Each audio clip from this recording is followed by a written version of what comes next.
Craig, this wasn't quite as swashbuckling as Borussia Dortmund's victory yesterday, but of course, just as efficient.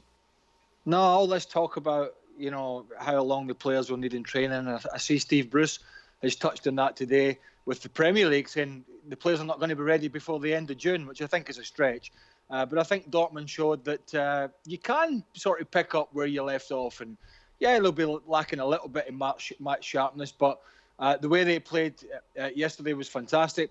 Bayern, it was more difficult because Union Berlin sat in and tried to make it tight and sat deep. And, for that reason, we hardly saw Robert Lewandowski in the first half. Yes, he scored the penalty, but we hardly saw him in open play because it was so congested. But, again, we saw the pace of Alphonso Davies down that left-hand side and, what a player he's going to be over the next decade or so.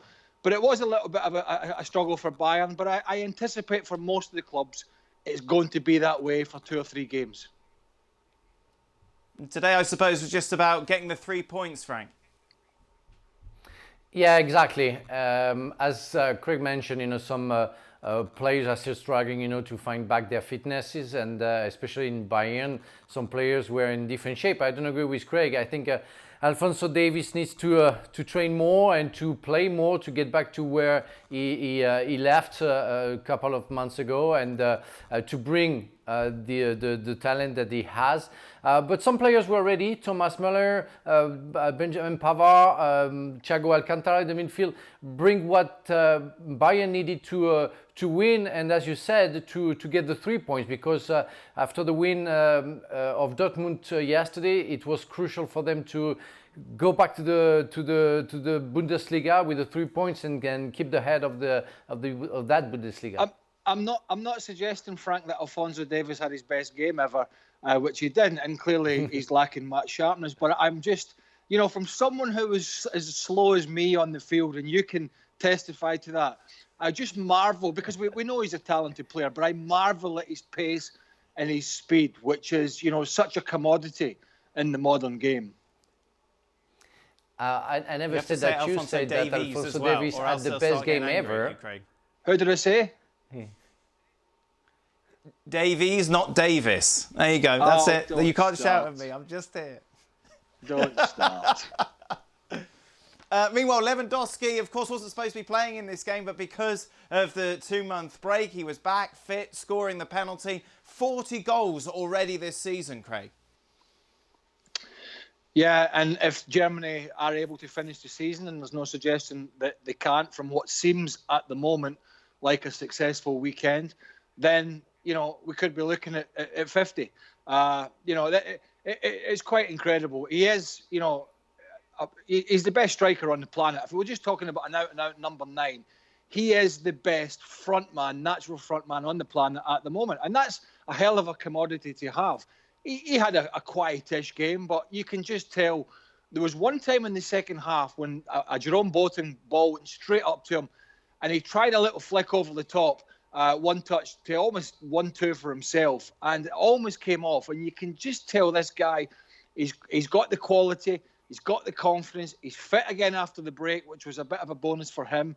And he's not going to stop scoring goals soon. This guy is not going away in the next 18 to 24 months. How highly do you rate him, Frank? As high as Craig just did. I think he's a fantastic striker, and maybe the best striker in the world. When I recorded this action that Craig was referring to, you can see a little bit of finesse of Van Basten, for example. Some very special striker that you can't even catch because they don't play with their bodies. They play with the skills, with the intelligence, with everything that you make sure it's going to be destroying the opponent. So I'm really keen of those kind of striker. Don't forget that he's going to maybe beat the record of Gerd Müller, scoring more than 40 goals, something like that a season. That's incredible in a modern time. That's really incredible, and is an incredible player. Yeah, looks set to break that Bundesliga record, of course, at the moment, 40 goals in all competitions. Craig, you say penalties. How would you fancy the technique that he used today? I'd have just fallen over. Yeah, it takes... I unfortunately saw someone else do that on a regular basis, and one of the times was in the '94 FA Cup final, and it was Eric Cantona who and as you know, Eric did not lack any confidence or arrogance, but he didn't lack any quality, and he knew it. And so he would almost walk up to the ball and wait for the goalkeeper to make the move. And it takes super confidence to be able to do that. Having taken a lot of penalties during my career for the different clubs that I played for, I generally went for a bit more pace and a bit more of a direct run-up because, as I say, you can look really foolish if it doesn't come off, but he's got the confidence to go ahead and do that. Frank, you've taken penalties as well. Would you fancy that technique? Not from my point of view, because I was, as Craig, picking a side, trying to go very fast on the ball and trying to get the ball on the grass. But I see Hazard, I see Neymar, and they really built a technique like Lewandowski this afternoon, where you wait for the last moment. You have to be, as Craig said, very confident, but also very technical, because that's very precise. You have to be ready to change and move your ankle at the last second, or block your ankle for the open side. So it's very difficult. And I always said, in my point of view, you shouldn't play with a goal. It seems to be a very easy way to score a goal. So don't waste it. Don't play it. Just Dan, I used to try and get my theory was get that bloody ball past the goalkeeper as quickly as possible, because the slower you hit the ball, the more chance the goalkeeper has to react. And we've seen it before with people that have tried the Panenkas and all that kind of stuff, and the keeper doesn't move. And so I always think if you can hit a good pacey penalty with a good bit of quality in the right area and at the right height, it can be very difficult for even the best of goalkeepers to make a save.